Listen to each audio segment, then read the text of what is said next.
Responsibilities of the digital sales team are to enhance the online presence of their sellers to enable and assist those sellers using online tools we provide them. and support their sellers worldwide.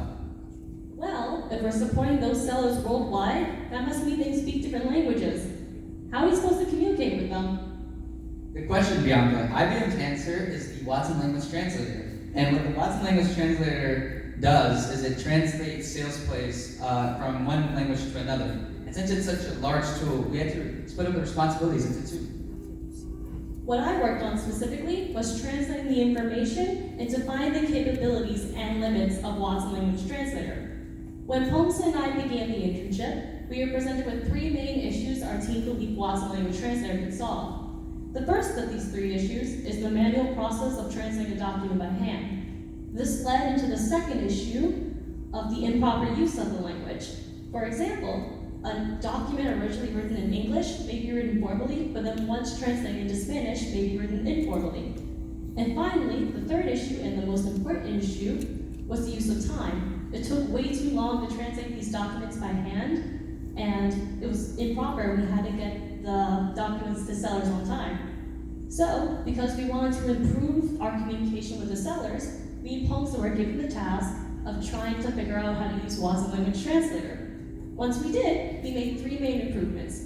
The first being the efficient use of time. Now, it only took a few seconds to translate a document, website, or PowerPoint into any other language. The second being it was now a mostly automated process. There is no need for too much human interaction with Watson Language Translator, and all you need to do was input code and the information to translate that document. And finally, and thirdly, the most important improvement we made was now any translated document now had the correct formatting and now the proper use of language. For example, this is one of the documents we translated. As you can see, this one's originally in English. Once using Watson Language Translator, we translated it to Hindi. And as you can see, it has the same formatting as the English document. So what Bianca just talked about was the technical side of our internship. So what I'm going to talk about is how to approach our internship from a non-technical point of view. So the issues of the translator. So the translator is a highly sophisticated piece of code, except what if the person doesn't know how to use code? And I definitely fall into that bucket. So I was tasked of writing documentation, which was the instructions on how to use the Watson Language Translator. And mainly what the issues we were trying to solve was, how do we explain something that's so complicated in a way that can be explained to someone who hasn't used it? So what we found was that the instructions that were given to us on the IBM website were very confusing, and they used the technical language that became clear that it was a developer or someone who was well-versed in technology was writing it. So we couldn't really read it, and we didn't understand the words very well. It also wasn't a document. It was multiple websites on multiple tabs searching throughout the internet to find how to use it, and that wasn't helpful, nor was it an efficient use of time, which manifested in the problem that we couldn't even communicate to our coworkers what our problems was because they couldn't follow along because the steps were not there to be followed.